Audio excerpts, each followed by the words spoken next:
The Mockery ambassador, Sarah Chen, straightened her navy blue, diplomatic uniform as she walked through the crystalline corridors of New Horizon Station.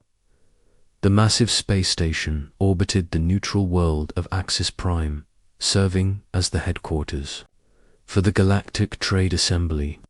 After 50 years of isolation following humanity's disastrous first contact with alien civilizations, Earth had finally gathered the courage to request membership in the galactic marketplace.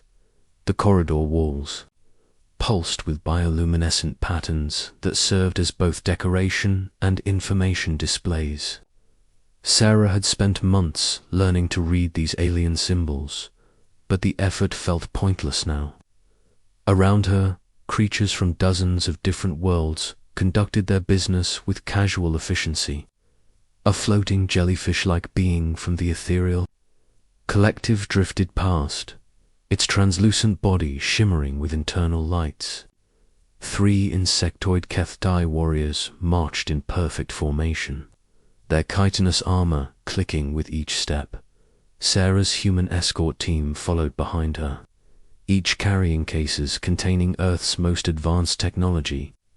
They had brought quantum computers capable of processing information at the speed of light, fusion reactors that could power entire cities, and nanomedical systems that could repair damage at the cellular level.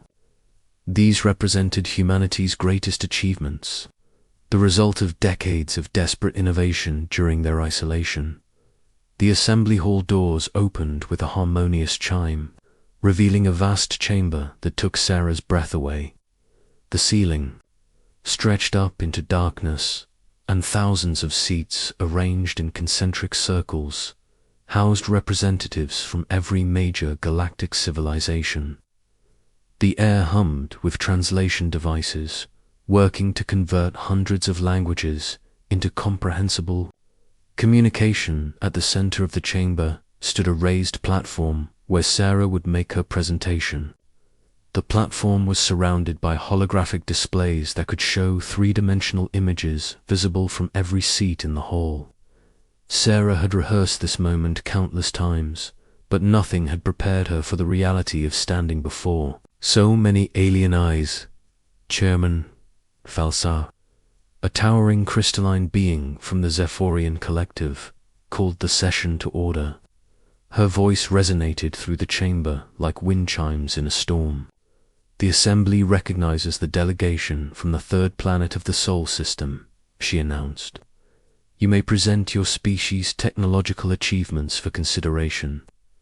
Sarah activated the holographic display system with trembling hands. The first image appeared in the air around her, a detailed schematic of humanity's latest fusion reactor design. The technology represented decades of research and development, capable of producing clean energy that could sustain entire continents. Sound like breaking glass echoed through the chamber. It took Sarah a moment to realize it was laughter. The Keftai delegation was chittering with amusement, their mandibles clicking in what Sarah had learned was their equivalent of uncontrolled mirth. Admiral Vexter, the Keftai military representative, rose from his seat. His black exoskeleton gleamed under the chamber's light, and his 4 arms gestured dismissively at the holographic display. Fusion reactors, he said, his voice carrying the mechanical precision of a universal translator. How charmingly primitive. My people abandoned such crude energy sources 3,000 years ago. Sarah felt heat rise in her cheeks, but she pressed forward with her presentation. The next image showed Earth's quantum computer network, machines that could solve problems by processing information across multiple dimensions simultaneously. The technology had revolutionized everything from weather prediction to medical diagnosis. The Morphic Union delegation responded this time. Their representative, a being that looked like liquid mercury shaped into a roughly humanoid form, spoke with a voice like water flowing over stones. Quantum processing, the being said, its form. rippling with what Sarah interpreted as amusement. Still bound by the limitations of physical matter, our consciousness-based computing systems transcended such restrictions millennia ago. The mockery continued as Sarah displayed humanity's greatest achievements. Their space-folding drive technology, which allowed ships to travel faster than light by bending space-time itself, was dismissed as baby steps in dimensional manipulation. Their nanomedical systems, capable of rebuilding damaged tissue at the molecular level, were called quaint attempts at biological engineering. Each display met with the same response: laughter, dismissive comments, and comparisons to children's toys. Sarah's carefully prepared presentation became a humiliation as aliens who had never set foot on Earth declared humanity's greatest scientists to be primitive amateurs. The worst moment came when Sarah demonstrated humanity's most advanced weapon systems. The holographic display showed antimatter cannons capable of annihilating entire asteroids and defensive shields that could deflect energy beams powerful enough to crack planets. Sarah had hoped that at least humanity's military technology might earn some respect. Instead, the laughter grew louder. A representative from the ethereal collective, its translucent form pulsing with what Sarah now recognized as derision, spoke in a voice like singing crystals. "Antimatter weapons," it said. "Still thinking in terms of crude matter, energy conversion. Our reality revision weapons can simply edit objects out of existence. Your most powerful weapons could not scratch the hull of our civilian transport vessels." Chairman Velthara raised one of her crystalline appendages, and the chamber fell silent. "Perhaps," she said, her voice carrying a note of condescension, "it would be educational for our guests to observe what truly advanced technology looks like." The air in the chamber began to shimmer, and suddenly Sarah found herself surrounded by holographic displays that made her head spin. Ships that seemed to exist in multiple dimensions simultaneously, their hulls shifting between solid matter and pure energy. Weapons that could manipulate the fundamental forces of reality, making gravity flow backward or turning light into solid matter.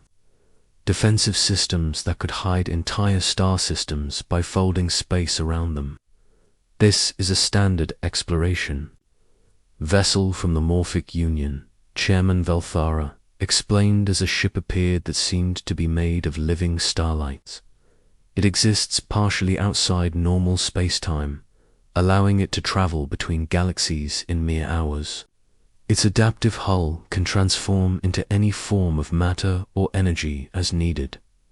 Sarah stared at the display in growing despair. The technology gap wasn't just large, it was impossible. Humanity wasn't just behind. They were so far behind that they might as well have been throwing stones at the stars. "This is a mining operation from the ethereal collective," Velthara continued. The hologram showed machines that were dismantling entire solar systems, not by destroying them, but by convincing the matter to reorganize itself into more useful forms. They process approximately 200 star systems per year to meet their basic resource needs. The presentations continued for hours. Each alien species demonstrated technology that transcended anything humanity had ever conceived. They could manipulate consciousness itself, create artificial universes for entertainment, and edit the laws of physics on a whim. Some had transcended physical form entirely, existing as pure information that could inhabit any compatible system. When the demonstrations ended, the council members began to discuss humanity's application. Sarah stood in the center of the chamber, listening to the aliens debate her species' fate as if she weren't even there. "Their technology is at least 10,000 years behind galactic standards," said a representative from the void touched, a species that seemed to exist in the spaces between atoms. They have not even learned to manipulate matter at the quantum level with conscious intent. Their weapons could not penetrate the recreational shields of our children's toys. Laughed another alien, this one from a species that appeared to be made entirely of crystallized time. Their energy production methods are so inefficient they still rely on physical reactions, added a third. My people learned to draw power directly from the background radiation of the universe before we developed written language. The debate continued for what felt like an eternity, but Sarah could already see the outcome. The aliens weren't discussing whether to accept humanity into the galactic community. They were discussing what to do with creatures too primitive to be considered equals. Finally, Chairman Velthara called for a vote. The result was unanimous, though Sarah had expected nothing else. Humanity's application for membership in the Galactic Trade Assembly is rejected due to technological inadequacy and primitive development status, Velthara announced. However, the Assembly is prepared to offer Earth Protectorate status. Your species may serve the galactic community by providing agricultural products, basic manufactured goods, and manual labor. In time, perhaps in a few millennia, you may develop sufficiently to be considered for limited associate membership. Sarah felt her heart sink into her stomach. They had come so far, spent so much, and hoped for so much more. But humanity was being offered the chance to become farmers and factory workers for aliens who saw them as barely more intelligent than animals. We will consider your generous offer, Sarah said, her voice steady despite her crushing disappointment. We thank the Assembly for their time and consideration. As Sarah and her team left the chamber, she could hear the aliens already moving onto other business. To them, humanity was just another primitive species that had wandered into space before they were ready.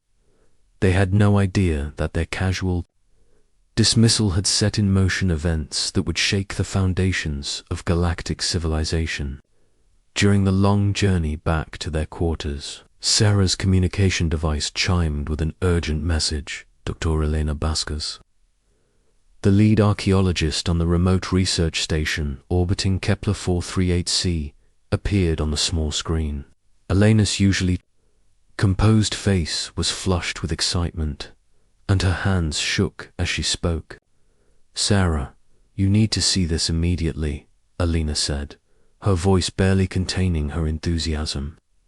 We've found something incredible, something that changes everything we thought we knew about human history. Sarah looked at the message, timestamp, and realized Elena had sent it during the council session, while humanity was being humiliated in the assembly chamber. Elena had been making a discovery that would rewrite the history of the galaxy. What did you find? Sarah asked, though something in Elena's expression made her suspect the answer would be impossible to believe. Ships, Elena said simply. Thousands of them, buried beneath the surface of Kepler 438c. And Sarah, they're not alien ships. Elena paused, her eyes wide with the implications of her discovery. They're human, and according to our dating, they're 700 years old. The message ended, leaving Sarah staring at the blank screen. 700 years ago, humans had barely discovered gunpowder. They were still fighting with swords and living in medieval villages. The idea that they had possessed spacefaring technology was absurd. But as Sarah looked back toward the assembly chamber, where aliens had just dismissed humanity as primitive children, she began to wonder if there was more to human history than anyone had ever imagined. The humiliation she had just endured might be about to transform into something entirely different. The galaxy was about to learn that underestimating humanity was a mistake that civilizations had made before, and the consequences of that mistake were buried in the ruins of worlds that had once trembled at the mention of human names. The Awakening. Alina Vasquez had been an archaeologist for 20 years, but she had never seen anything like the ruins beneath. Kepler 438c.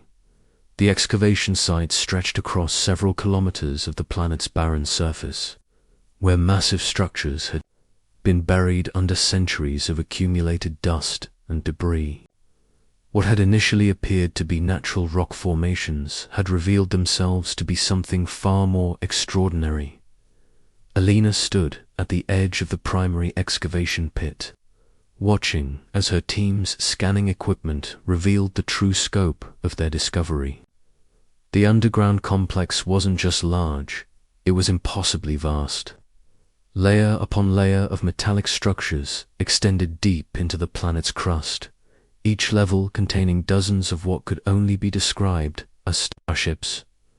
Dr. Vasquez called Marcus Webb, her lead technician, from his position near the primary scanner array. "You need to see these readings. The power signatures we're detecting don't match anything in the galactic databases." Alina made her way across the rocky terrain to where Marcus was stationed.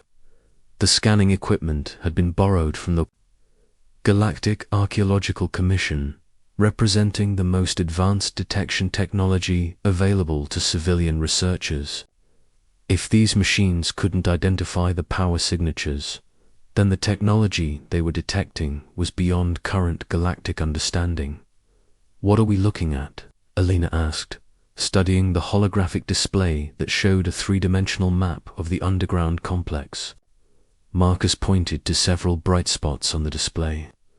"These ships aren't just ancient relics. Some of them are still active. The power sources are unlike anything I've ever seen. They're not fusion, not antimatter, not even dark matter manipulation. It's something completely different." Alina felt her pulse quicken. Active power sources meant that whoever had built these ships had created technology that could function for 7 centuries without maintenance.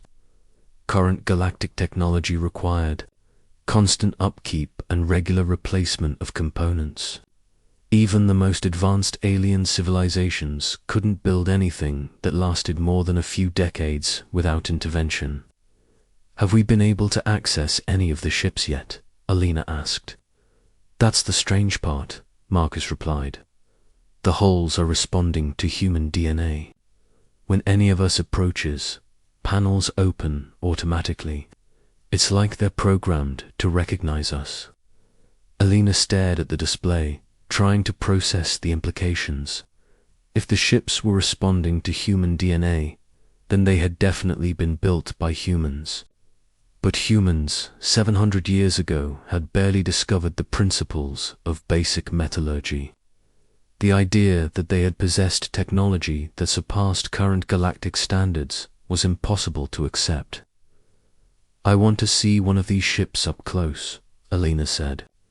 "Which one is most accessible?" Marcus consulted his scanner. "There's a smaller vessel about 50 meters down. The excavation team has cleared a path to what appears to be an entry hatch. But Alina, you should know that the ship's dimensions don't make sense. It's bigger inside than outside." Alina felt a chill run down her spine. Dimensional manipulation technology was considered one of the most advanced achievements in galactic science.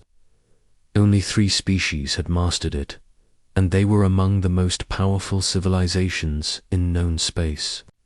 The idea that ancient humans had possessed such technology was staggering. The journey down to the ship took Alina through a carefully excavated tunnel that had been carved through layers of compressed sediment. Emergency lighting cast eerie shadows on the walls, and the air was filled with the constant hum of atmospheric processes working to maintain breathable conditions. When Alina finally saw the ship, she understood why Marcus had been so shaken.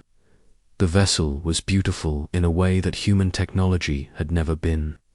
Its hull was composed of a material that seemed to shift between metallic and organic, flowing like water while maintaining perfect structural integrity. The design was clearly aerodynamic, but it also possessed an artistic quality that suggested its builders had cared as much about beauty as functionality.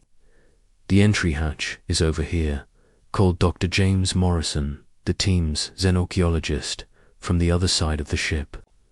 It opened the moment I got within 10 meters. Alina walked around the ship's hull, running her hand along the smooth surface. The material felt warm to the touch, almost alive. As she approached the entry hatch, she could see that it had irised, open like a flower, revealing a corridor that glowed with soft blue light. "Have you been inside yet?" Alina asked. James shook his head. "I wanted to wait for you." "But Alina, the internal scanners are showing spaces that can't physically exist within the ship's external dimensions. This thing is definitely using dimensional folding technology." Alina took a deep breath and stepped through the entry hatch. The corridor beyond was wider than should have been possible, and the walls were covered with displays showing information in languages that looked almost familiar. The symbols were definitely human in origin, but they were variants of scripts that Alina had studied in historical texts. As she walked deeper into the ship, the displays began to respond to her presence. Text appeared that she could almost read, showing what appeared to be system status reports and navigational data. The ship's computer seemed to be trying to communicate with her, but the language barrier was proving difficult to overcome. "Alina, are you seeing this?" James called from behind her. "The ship's computer is learning. It's analyzing our speech patterns and trying to adapt its language protocols." Alina stopped walking and watched as the displays around her began to change. The ancient script was slowly morphing into something more recognizable, drawing from the English, Spanish, and Latin that Alina had been speaking. Within minutes, the displays were showing clearly readable text, asterisk. "Welcome, Children of Terra," appeared on the nearest display. "This vessel is the Thais Prometheus, flagship of the 7th Exodus Fleet. Captain Sarah Chen commanding." Alina felt her heart skip a beat. The ship was not only responding to her presence, but it was also displaying the name of someone who shared her family name. The coincidence was too significant to ignore. "Computer," Alina said hesitantly, "what is the current date according to your chronometer?" The display flickered for a moment before showing a date that made Alina's legs weak. According to the ship's computer, it was the year 1347 CE, and the ship had been in automated hibernation mode for exactly 700 years. "What happened to the crew?" Alina asked. The display showed a series of images that told a story Alina could barely comprehend. Humans in advanced spacesuits working aboard starships that dwarfed anything in the current galactic fleet. Massive space stations orbiting distant stars. Entire worlds being terraformed and colonized by human settlers. And then, catastrophe. The images showed a war unlike anything Alina had ever imagined. Humans fought against something that the ship's computer identified only as the devourer. The enemy appeared to be a species that consumed entire civilizations, not just for resources, but for the knowledge and experiences of their victims. The Exodus fleets were humanity's response to the Devourers, the computer explained through the displays. When Terra Prime fell, the remaining human colonies launched a desperate evacuation effort. This ship and thousands of others were sent to establish hidden settlements in unexplored regions of space. Alina realized she was looking at the remnants of a human civilization that had spanned multiple galaxies. The ships buried beneath Kepler 438c weren't just archaeological artifacts. They were the survivors of humanity's greatest evacuation effort. What happened to the other fleets? Alina asked. The computer's response was sobering. Communication with the other fleets was lost shortly after the evacuation began. The Devourer's influence spread faster than anticipated. This fleet was forced to implement emergency protocols. Alina learned that the emergency protocols had involved using technology that was beyond even the advanced capabilities of the Exodus fleet. The ships had been placed in dimensional suspension, existing partially outside normal space-time to avoid detection by the Devourers. The crews had been placed in stasis chambers designed to preserve them until the threat had passed. The stasis chambers failed after 600 years. The computer continued. The crews awakened to find that the Devourers had moved beyond this region of space. They established a colony on the surface of this world and lived normal lives until their natural deaths. Before they died, they programmed the ships to remain hidden until humans from Terra returned to reclaim them. Alina felt tears forming in her eyes as she realized the magnitude of what her ancestors had sacrificed. They had possessed technology that could have allowed them to dominate the galaxy, but they had chosen to hide rather than risk attracting the Devourer's attention to other human populations. Computer, are there other hidden fleets? The display showed a star map that took Alina's breath away. Hundreds of star systems were marked with symbols indicating the presence of hidden human settlements and ship graveyards. The ancient human empire had been vast beyond imagination, and remnants of it were scattered throughout the galaxy. How do we access the ship's technology? Alina asked. The computer's response was immediate. All ship systems will respond to commands from verified human genetic patterns. The technology was designed to be intuitive for human operators. However, full activation requires authorization from a recognized human government. Alina realized that she was holding the key to humanity's future.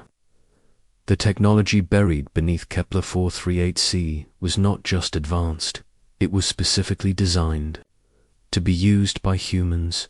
With these ships, humanity could reclaim its place among the galactic powers. But first, she had to get this information to the right people. Alina activated her communication device and recorded everything she had discovered. The message she sent to Earth would change the course of human history. Within hours of Alina's message reaching Earth, the response from the galactic community was swift and dramatic. The same aliens who had laughed at humanity's primitive technology were now sending urgent diplomatic communications. The Kethtai Empire, which had been the most dismissive during the assembly session, was suddenly requesting immediate negotiations. Admiral Vextar himself appeared on Earth's communication networks, his four arms gesturing in what human translators recognized as extreme agitation. We require immediate clarification regarding human historical activities in Kethtai space, he demanded. Our archaeological teams have discovered anomalous structures on 17 different worlds that match the energy signatures reported from Kepler 438c. The Morphic Union was even more direct in their communications. Their liquid metal representative had reformed into a shape that indicated severe distress. Human delegation, it said, we must discuss the implications of your people's previous galactic presence. Our historical records show evidence of what we now realize were human settlements throughout our territory. We had attributed these ruins to an unknown precursor civilization. As reports flooded in from across the galaxy, a picture emerged that stunned both humans and aliens alike. The ruins that various species had been studying for centuries attributed them to mysterious precursor civilizations were actually the remains of ancient human settlements. Humanity had not just been present in the galaxy 700 years ago, they had been everywhere. The technology that galactic civilizations had been trying to reverse engineer for millennia was human technology. The advanced weapons, the dimensional manipulation systems, the consciousness transfer protocols, all of it had been developed by humans and abandoned when they went into hiding. Sarah Chen, still recovering from her humiliation at the Galactic Assembly, found herself in the unprecedented position of being the most important person in the galaxy. The aliens who had dismissed her as primitive now competed desperately for her attention. Ambassador Chen, Chairman Velthara's crystalline voice carried a note of desperation that had been absent during the assembly session. The Zephyrian Collective formally requests renegotiation of humanity's membership status. We are prepared to offer full membership with immediate effect, including access to all galactic technologies and trade networks. Sarah looked at the holographic displays showing the various alien representatives, each one more desperate than the last. The balance of power had shifted completely. Humanity was no longer begging for acceptance. They were being courted by civilizations that had suddenly realized they were dealing with the descendants of the galaxy's former masters. The situation has certainly changed, Sarah said calmly. However, given the recent discoveries, humanity will need time to reassess our position in galactic affairs. We appreciate your renewed interest in our membership, but we must first understand the full extent of our heritage. The truth was that humanity now faced a choice that would determine the future of the galaxy. They could reclaim their ancient technology and resume their place as a galactic power, or they could use their newfound leverage to create a more equitable galactic community. The decision would shape not just human destiny, but the fate of every species in the galaxy. As Sarah looked out at the stars from her quarters aboard the diplomatic vessel, she wondered if humanity was ready for the responsibility that came. With power, the ancient humans had been forced to hide from the Devourers, but what if their descendants chose a different path? What if they decided that the galaxy needed protectors rather than rulers? The discovery of the Exodus fleets had revealed that humanity's greatest strength was not their technology, but their willingness to sacrifice everything to protect others. Perhaps that was the real lesson hidden in the ruins of Kepler 438c. The galaxy was about to learn that when humans said, "never again," they meant it. And somewhere in the vast darkness between the stars, ancient sensors detected the activation of human technology. After 7 centuries of silence, the Devourers had been waiting, and now they knew exactly where to find their ancient enemies. Asterisk.